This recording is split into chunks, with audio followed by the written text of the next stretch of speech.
Baik teman-teman, halo selamat siang. Perkenalkan, nama aku Satendra Kusworo. Kemudian sekarang aku ada di Polsat STIS semester berapa? 3 udah lewat, berarti OTW semester 4 lah ya. Kemudian udah sih, itu aja lah cukup perkenalannya mah. Oke, sekian Mas Kevin untuk perkenalan. Oke, silakan Mas Satya boleh langsung share screen dan mulai pemaparan materinya. Saya rekam Mas, gimana? Oke. Baik teman-teman, kemarin teman-teman udah mengerjakan soal terkait apa namanya sejarah gitu ya. Soalnya ya lumayan lah ya, lumayan menguras tenaga gitu kan. Oke, sekarang kita akan bahas saja materi terkait dengan sejarah ya. Nanti aku akan bahas ada 10 soal di sini. Dan kalau misalkan nanti teman-teman ada pertanyaan atau lain sebagainya, teman-teman bisa langsung tulis saja di kolom chat ataupun bisa langsung apa namanya on mic gitu ya. Oke. Jadi kita akan belajar tentang sejarah gitu ya. Jadi membahas soal-soal yang sudah teman-teman kerjakan kemarin. Kurang lebih selama 45 menit ke depan kita akan belajar untuk apa namanya review gitu ya, review materi yang sudah teman-teman pelajari di SMA guna untuk mengikuti UTBK ke depannya yang tentunya apa ya menjadi sesuatu yang sangat penting untuk masa depan teman-teman gitu. Oke. Jadi ini ada soal yang pertama. Kebijakan untuk mengatasi persoalan yang dialami oleh buruh di perkotaan pada masa revolusi industri di Inggris adalah dikeluarkannya A. Abolition, B. Factory Act, yang C. Reform Bill, kemudian yang D. Poor Law, yang E. Corn Law. Oke, jadi sebelum kita masuk ke jawabannya ya kita akan wait. Oke, kita akan ulik ke depan ya. Oke, kita akan ulik ke depan. Jadi yang pertama, pengertian dari abolition, atau kalau misalkan pada revolusi industri Inggris, itu disebut sebagai abolition bill gitu ya. Abolition bill. Apa itu abolition bill? Jadi untuk abolition bill adalah abolition bill itu intinya adalah penghapusan perbudakan. Oke, jadi penghapusan perbudakan yang ada di Inggris.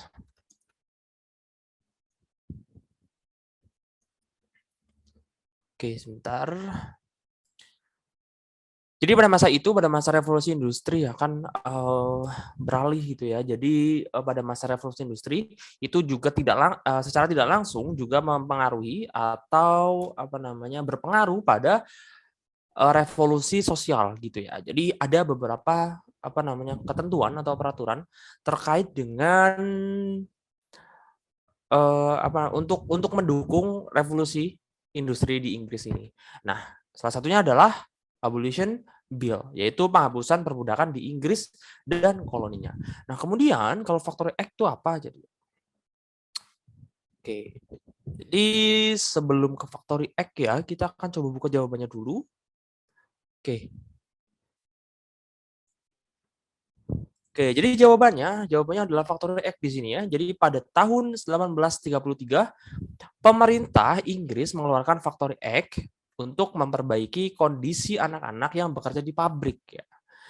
Anak-anak di masa revolusi industri banyak yang bekerja berjam-jam di tempat kerja dengan kondisi yang memprihatinkan seperti tidak makan, tidak mandi, dan tidak cukup gizi. Kebijakan-kebijakan yang terdapat Factory Act itu ada beberapa ya, di sini ada 6 kebijakan terkait dengan buruh ya.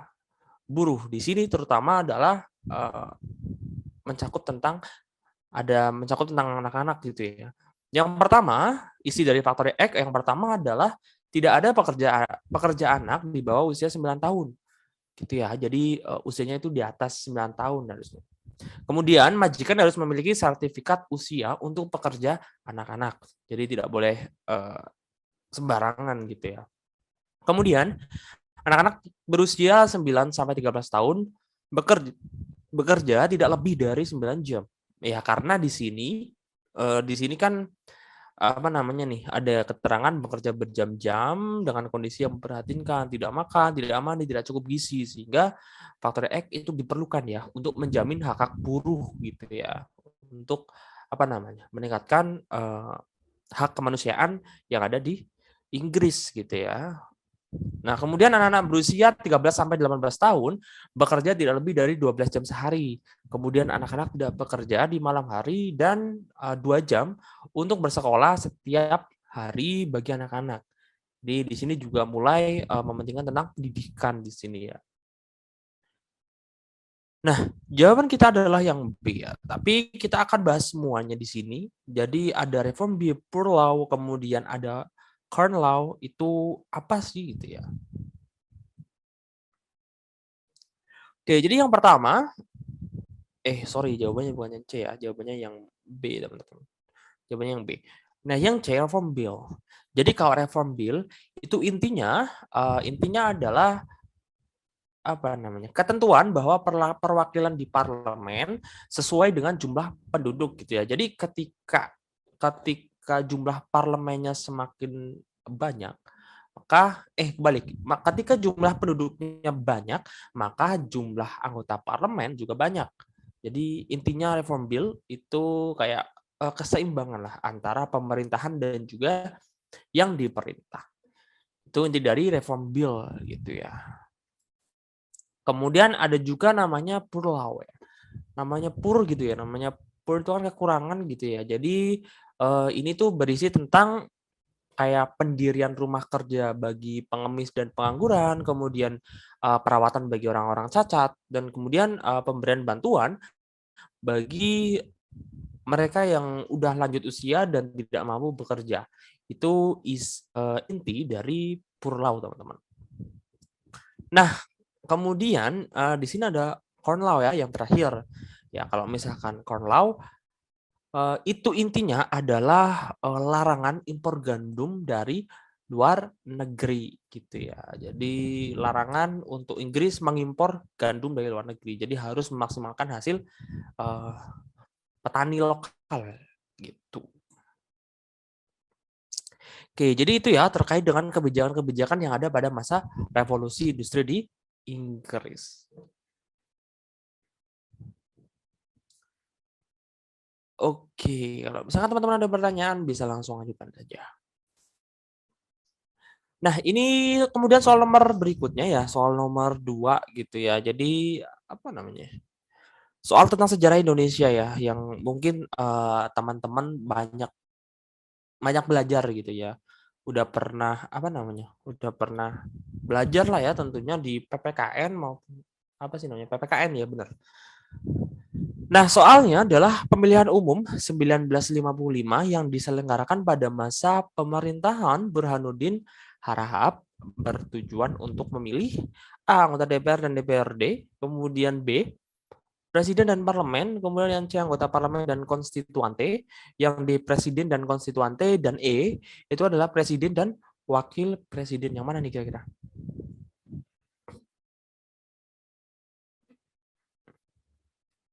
Oke, ada jawaban? Oke, jadi yang paling benar di sini adalah yang apa nih? Parlemen dan konstituante, teman-teman ya. Jadi sebelum kita masuk ke situ, aku bakal cerita sedikit tentang mungkin sejarah-sejarah Indonesia gitu ya. Jadi Indonesia itu apa namanya? Sudah memakai beberapa kali bentuk demokrasi gitu ya. Salah satunya ini adalah demokrasi atau sistem demokrasi parlementer gitu ya. Jadi ketika tahun itu, tahun apa namanya 59 sampai 60 gitu ya. Jadi atau 59 ya.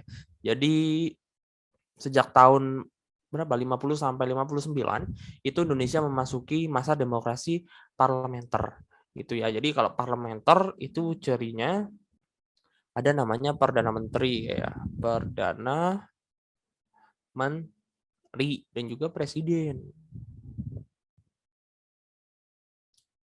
Nah, Burhanuddin Harahap ini itu adalah ibaratnya itu sama seperti perdana menteri gitu teman-teman. Jadi apa namanya kekuasaan pemerintahan itu ada di atau kepala pemerintahan itu dipegang oleh perdana menteri, kemudian kepala negara dipegang oleh presiden gitu ya. Jadi mungkin teman-teman bisa cari ya bedanya apa sih kepala negara dan kepala pemerintahan gitu ya. Oke. Jadi pada masa demokrasi parlementer gitu ya, sistem politik di Indonesia sangat tidak stabil ya. Karena apa? Karena pada masa demokrasi parlementer itu kekuatan atau apa namanya pengaruh dari partai itu sangat kuat ya. Jadi ketika ada salah satu partai yang tidak setuju mungkin dengan kebijakan-kebijakan, maka partai itu bisa mengeluarkan namanya mosi tidak percaya, sehingga bisa menggulingkan pemerintahan. Sehingga pada masa demokrasi parlementer, Indonesia itu sering sekali berganti kabinet ya. Bahkan pada kurun waktu 50 sampai 59, Indonesia berganti sebanyak 7 kali pergantian perdana menteri.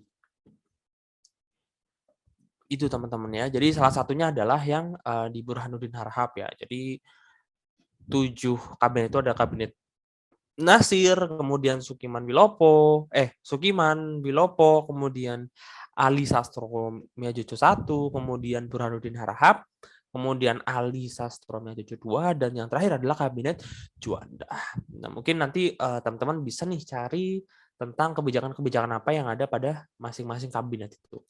Ya, salah satunya adalah Burhanuddin Harahap. Jadi dia itu keberhasilannya adalah keberhasilan dalam menyelenggarakan pemilu, teman-teman. Yang dia itu isinya adalah memilih anggota parlemen dan konstituante. Jadi pada masa itu presidennya masih Presiden Soekarno, teman-teman. Oke, itu sedikit cerita ya tentang demokrasi parlementer yang ada di Indonesia gitu. Jadi pengaruhnya apa, kemudian apa namanya tadi, kemudian kenapa bisa banyak sekali berganti kabinet, dan juga ada beberapa hal yang kita bahas tadi ya terkait dengan demokrasi parlementer. Oke, itu terkait dengan soal nomor 2 ini ya. Jadi pemilihan umum 1955 yang diselenggarakan pada masa pemerintahan Burhanuddin Harahap bertujuan untuk memilih anggota parlemen dan konstituante. Jadi ini ya pemilu pertama di Indonesia tahun 1955. Nah, ini ada apa namanya? Ini ada pada masa food producing, pola kehidupan mengalami perubahan signifikan.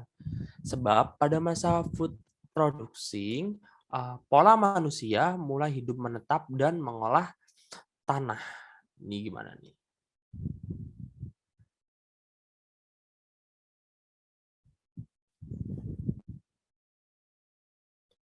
Oke, jadi ini materi apa sih? Jadi ini materi tentang praaksara gitu ya, teman-teman.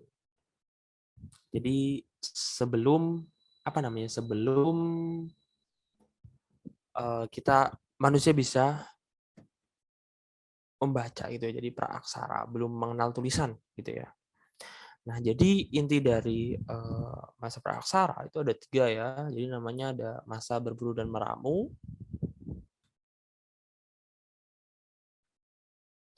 Berburu dan meramu, kemudian ada lagi namanya cocok tanam ya.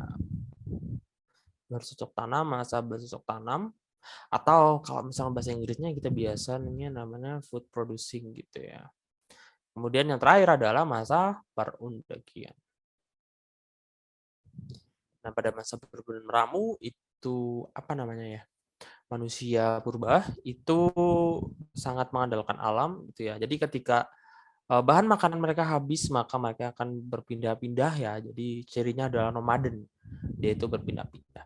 Kemudian pada masa bercocok tanam, karena perlu apa namanya ya, dari pola berburu dan meramu kemudian bercocok tanam, maka dia itu terjadi perubahan ya, terjadi perubahan yang signifikan mulai dari kehidupan sosial, ekonomi maupun budaya. Jadi kalau berburu dan meramu itu biasanya tuh dulu manusia purba itu hidup dalam kelompok-kelompok kecil, kemudian hidupnya adalah nomaden gitu ya, kemudian sangat bergantung dengan alam. Nah, pada masa bercocok tanam itu berubah teman-teman. Jadi pada waktu itu masa bercocok tanam manusia sudah bisa apa namanya, kelompoknya sudah mulai besar gitu ya. Kemudian hidupnya sudah tidak mulai berpindah-pindah lagi atau tidak nomaden lagi ya, atau hidup menetap gitu. Kemudian yang ketiga adalah yang mengolah tanah. Nah, kemudian untuk di masa perundagian itu adalah masa manusia modern gitulah ya, bisa mengolah gerabah, perhiasan dan lain-lain. Jadi pada soal ini ya, pada masa food producing pola kehidupan mengalami perubahan signifikan, benar nggak? Oke, jadi jawabannya benar ya, perubahan signifikan, terjadi perubahan signifikan dari berburu meramu ke masa bercocok tanam, itu terjadi perubahan yang udah aku jelasin tadi, baik sosial, ekonomi maupun budaya. Kemudian pada masa food producing, pola manusia mulai hidup menetap dan mengolah tanah. Dia juga benar ya, karena pada masa bercocok tanam sudah tidak berpindah-pindah lagi. Jadi dia itu sudah mengolah lahan seperti itu ya. Dari sini jawaban yang paling tepat adalah yang A. Oke, pernyataan benar, alasan benar, dan keduanya menunjukkan hubungan sebab akibat. Oke, soal berikutnya ya, apa namanya ya?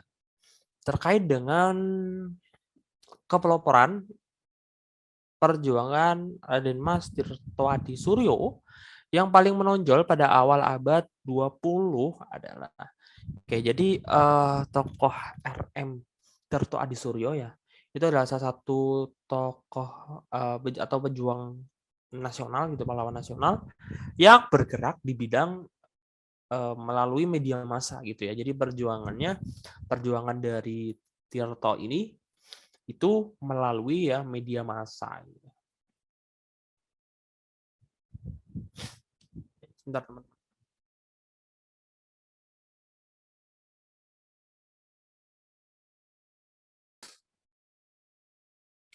Jadi dia itu berjuang melalui media massa ya, karena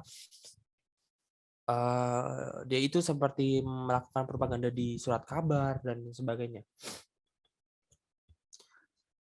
Oke, jadi jawaban yang paling tepat di sini itu yang memuat media massa. Kalau media massa yang pada waktu itu adalah yang surat kabar atau kita sebut sebagai koran ya biasanya. Jadi kalau misalkan dari opsi A, B, C, D, dan E, yang paling tepat adalah yang B ya, menerbitkan surat kabar Medan Priayi. Dia kan media massa gitu ya. Kalau misalkan yang A mendorong berdirinya partai-partai politik, itu jelas bukan ya.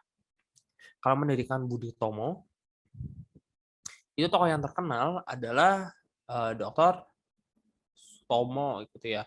Walaupun penggagas dari Budi Utomo sebenarnya adalah Wahidin Sudirohusodo. Wahidin Sudirohusodo yang menggagas adanya Budi Utomo.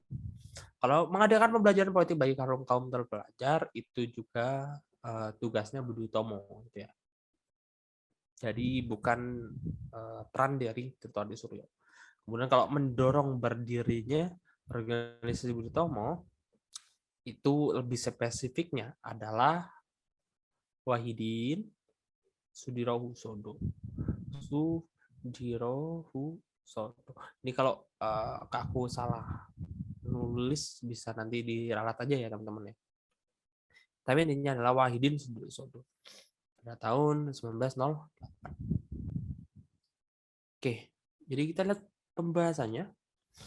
Nah, ini pembahasannya RM Tirtoadi Suryo merupakan salah satu tokoh pergerakan nasional Indonesia. Beliau merupakan pelopor pejuang yang memanfaatkan surat kabar sebagai alat propaganda dan pembentukan opini publik. Tulisan-tulisan banyak berisi tentang kecaman-kecaman pedas terhadap pemerintah kolonial Belanda. Surat kabar yang pernah diterbitkan antara lain Sunda Berita, Medan Bayi, dan Putri Hindia.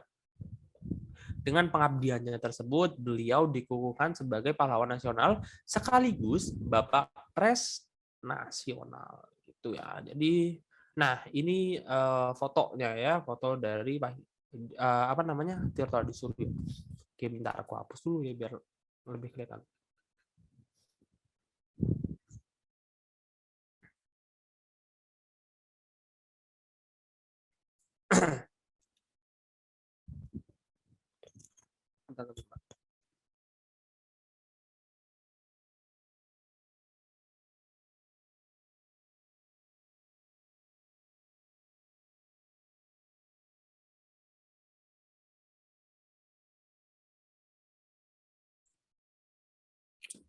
Oke, kita lanjut ya, baru soal keempat.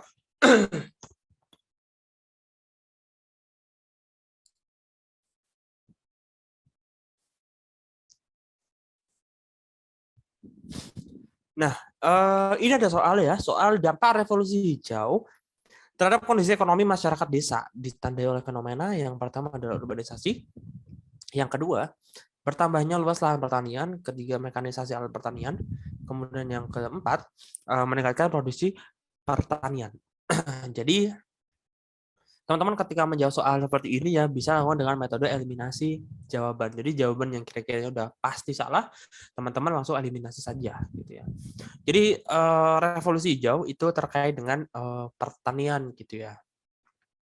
Jadi revolusi hijau itu sangat erat dengan namanya pertanian.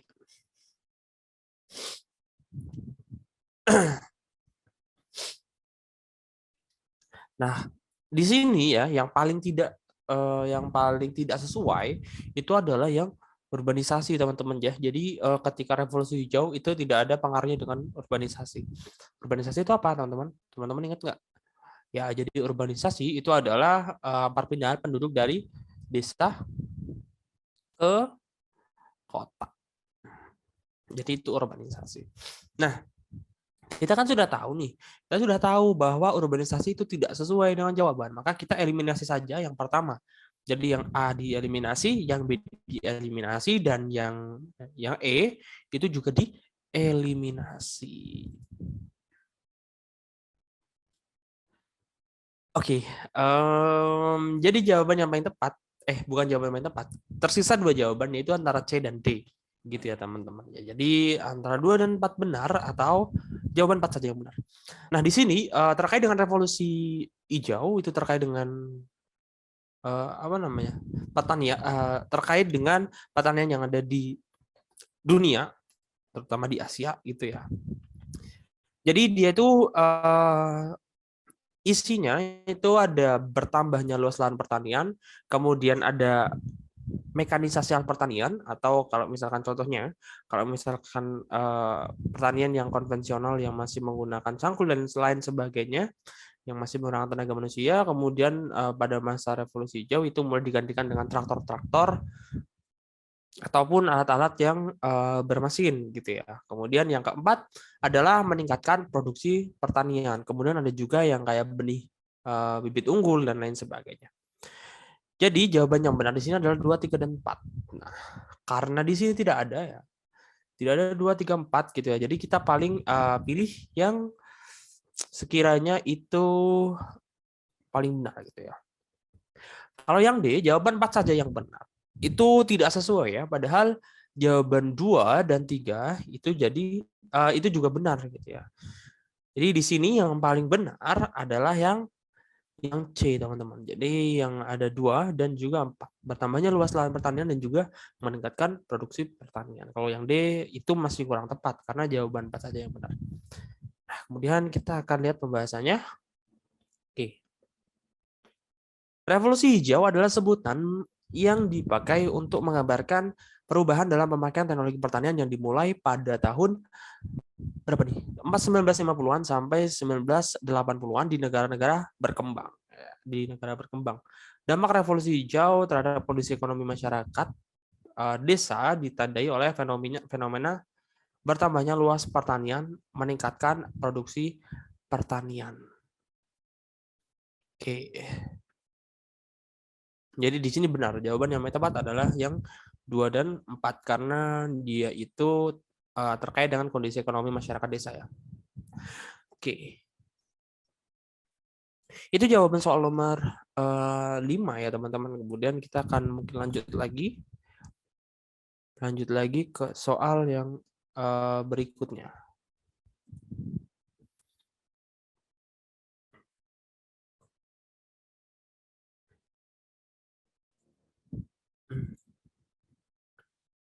Nah, ini ada soal terkait dengan sejarah dunia gitu ya. Terkait dengan sejarah dunia.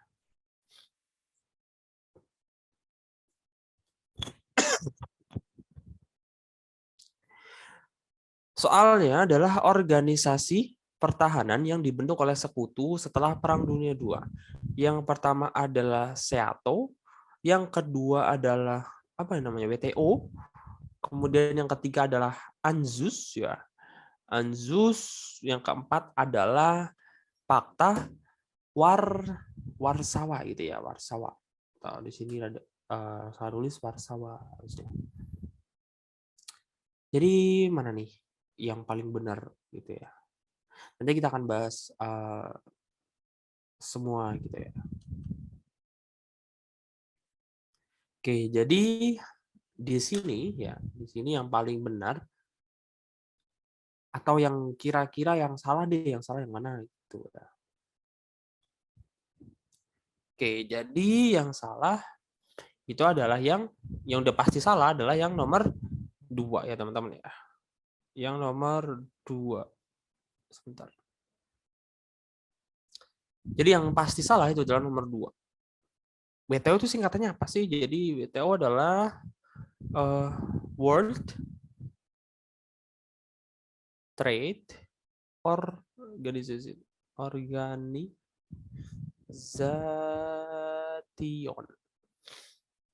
Jadi dia itu apa namanya ya? Membahas terkait dengan perdagangan ya. Jadi dia itu salah satu organisasi di bawah PBB, yang menangani masalah perdagangan dunia. Itu adalah WTO ya, teman-teman. Jadi dia itu bukan organisasi pertahanan ya, bukan organisasi pertahanan, apalagi yang dibentuk sekutu setelah Perang Dunia II. Oke, jadi yang dimaksud sekutu di sini itu adalah yang blok liberal ya, blok liberal seperti Amerika dan lain sebagainya. Oke. Karena yang 2 kita sudah tahu sudah jelas salah gitu ya. Sudah jelas salah berarti dia itu kita tinggal seleksi saja jawabannya. Berarti yang A itu bukan, yang C juga bukan, yang E itu juga bukan. Jadi tersisa jawaban B dan D saja gitu ya teman-teman. Jadi kita opsi B dan D itu salah. Tersisa jawaban B dan D. Nah, jawaban D itu 4 saja yang benar. Ya, kita coba telusuri salah satu. Jadi SEATO itu apa sih? Jadi SEATO itu adalah organisasi bentukan tentara sekutu ya, atau organisasi bentukan sekutu yang memiliki tugas agar daerah Oseania tidak terpengaruh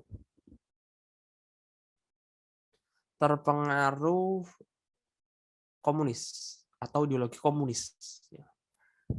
Oseania itu mana? Itu daerah di Samudra Pasifik ya, seperti Australia, New South Wales gitu ya, dan lain sebagainya. Jadi di wilayah Oseania agar tidak terpengaruh komunis. Nah, kemudian ANZUS ya, ANZUS juga bentukan dari sekutu terkait dengan agar Asia Tenggara tidak terpengaruh komunis juga. Kalau Pakta Warsawa itu adalah bentukan Uni Soviet ya, Uni Soviet atau apa namanya tuh? Atau blok komunis ya, blok komunis ya, blok komunis ya, karena karena dia itu mewaspadai Sehato ini, teman-teman. Jadi karena yang di sini yang ditanya adalah sekutu, jadi yang paling tepat itu adalah yang 1 dan 3. Jadi 4 saja benar itu salah karena Pakta Warsawa itu adalah bentukan Uni Soviet atau blok timur. Ya jawabannya yang B. Jawabannya 1 dan 3. Oke. Jawabannya B ya, kita akan coba lihat pembahasannya. WTO adalah organisasi internasional PBB yang mengurusi tentang perdagangan dunia ya. Sementara itu Pakta Warsawa adalah fakta pertahanan yang diberikan blok komunis pada masa Perang Dingin. Mengenai jawaban dalam soal ini tambah ANZUS, yaitu singkatan dari Australia, New Zealand, dan New Zealand jadi bonus of ya, dan US gitu, yang berupa pertahanan gabungan yang menangkal pengaruh komunis masuk di wilayah Oseania. Oke. Oh, berarti saya terbaik teman-teman, yaitu Oseato itu terkait dengan di Asia Tenggara ya, di Asia Tenggara. Kalau yang ANZUS itu di Oseania. Itu ya, ada sekitar jawaban tadi. Oke, kemudian kita ke soal berikutnya. Jadi kita masih ada berapa soal? Ada masih 4 soal lagi ya. Nah, ini soal terkait dengan apa namanya? Sebab akibat juga ya. Kemudian pada era reformasi, pelengseran Presiden Abdurrahman Wahid oleh MPR merupakan puncak dari konflik politik yang terjadi antara lembaga eksekutif dan legislatif. Sebabnya era reformasi merupakan era kebebasan dan keterbukaan yang mungkin terjadinya saling koreksi atau kritik antar lembaga-lembaga tinggi negara termasuk Presiden dan DPR. Oke. Jadi di sini jawaban yang paling benar adalah pernyataan dan alasan benar namun tidak menunjukkan sebab akibat. Jatuhnya Abdurrahman Wahid dari jabatannya sebagai presiden tidak dapat dilepaskan dari perseturannya dengan lembaga legislatif. Namun hal ini tidak ada kaitannya dengan adanya kebebasan dan keterbukaan pada era reformasi.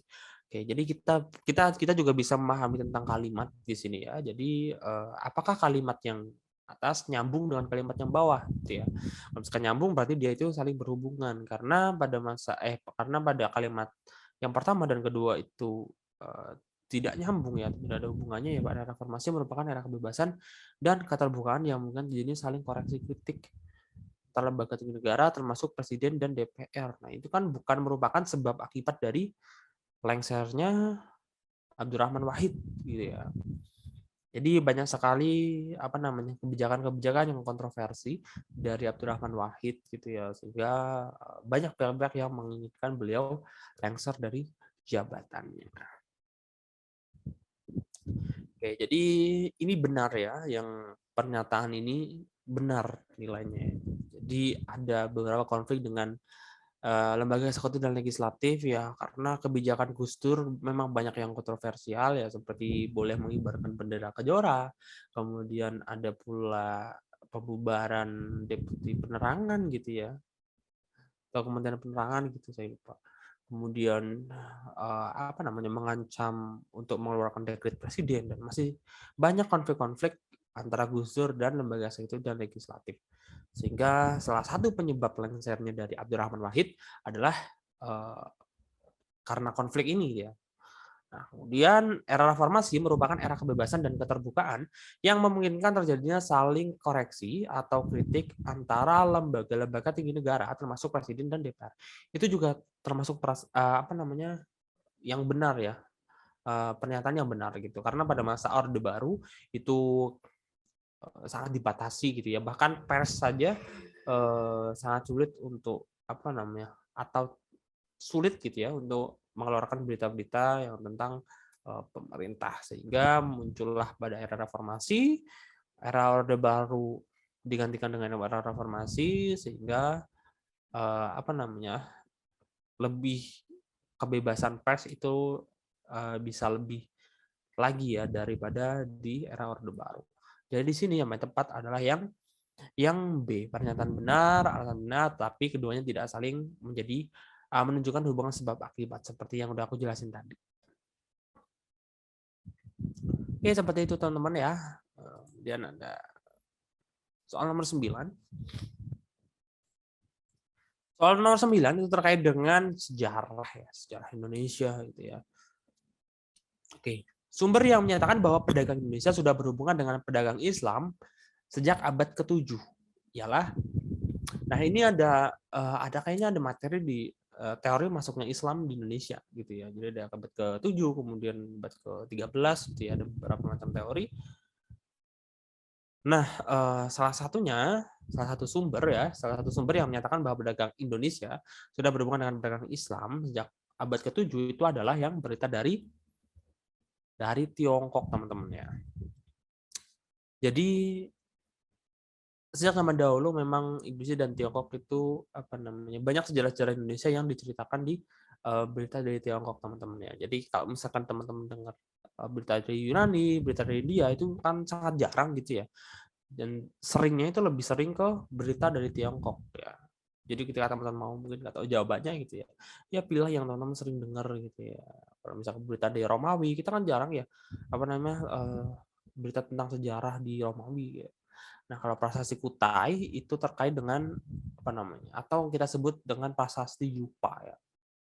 Yupa atau prasasti Kutai itu menceritakan ya tentang kerajaan Kutai. Jadi raja seperti Raja Mula Warman yang memberikan sumbangan kepada kaum Brahmana sebanyak 20.000 ekor sapi, kemudian Mula Warman disebutkan sebagai cucu dari Kudungga dan anak dari Aswawarman.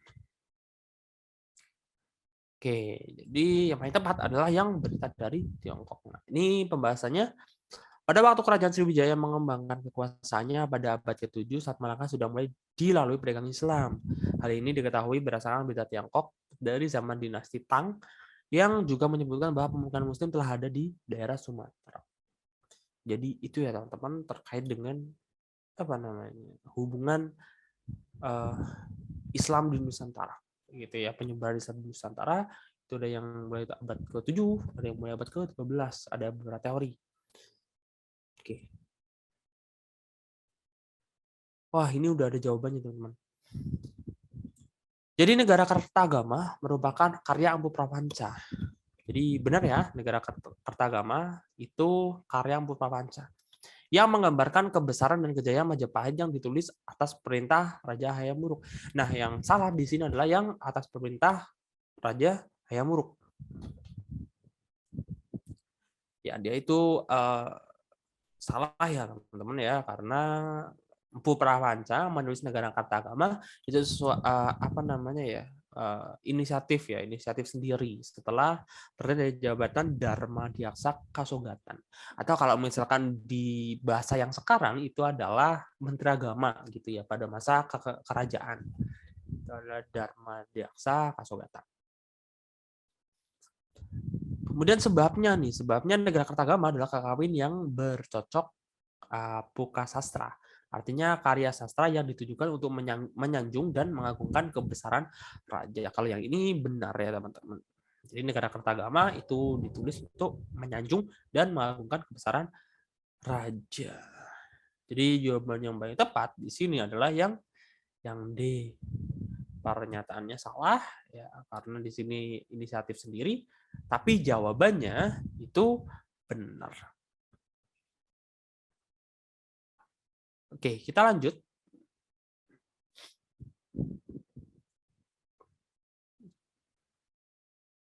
Oke, ini ya. Jadi kita lanjut ke soal yang terakhir, teman-teman. Pada masa pemerintahan Orde Baru, pembangunan difokuskan pada industri kreatif. Kemudian yang B, sebabnya industri kreatif menjadi daya tarik bagi pihak asing untuk menanamkan modal besar. Oke, kira-kira benar atau enggak? Jadi jawabannya kalau yang A ya, yang pernyataannya. Pada masa pemerintahan Orde Baru, pembangunan difokuskan pada industri kreatif. Nah, Orde Baru itu pemerintahan siapa sih? Jadi Orde Baru itu adalah pemerintahan Soeharto ya. Soeharto, teman-teman. Jadi kalau Soeharto itu terkenalnya dengan namanya adalah Repelita atau Rencana Pembangunan 5 tahun. Di mana Repelita itu ada sampai 7 kalau tidak salah. 6. Ya, ada sampai 6 dan yang terlaksana, yang benar-benar terlaksana itu sampai 5. Karena yang ke-6 itu belum terlaksana sampai habis, sudah turun atau sudah lengser gitu ya. Nah, jadi di Repelita itu tidak hanya difokuskan pada industri kreatif, teman-teman ya. Bahkan pada Repelita yang pertama, itu fokusnya adalah di pertanian. Nah, ini adalah salah satu Repelita antara 3 dan 4, saya lupa. Jadi industri kreatif menjadi salah satu. Jadi bukan difokuskan pada industri kreatif saja. Tapi alasannya benar, teman-teman. Industri kreatif menjadi daya tarik bagi pihak asing untuk menanamkan modal besar gitu ya. Di mana kalau misalkan ada industri kreatif kan pihak asing juga tertarik untuk menanamkan modal. Sehingga akan pada masa Soeharto itu sangat digencarkan pada untuk mencari investor.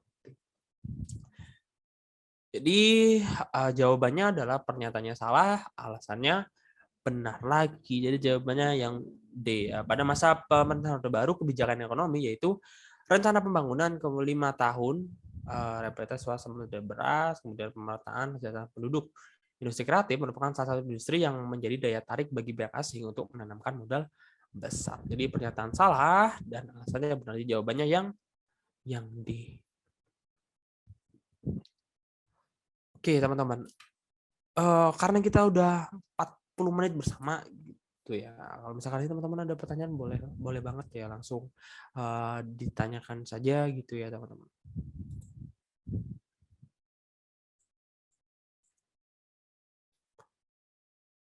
Oke, karena mungkin tidak ada pertanyaan ya teman-teman, kalau misalkan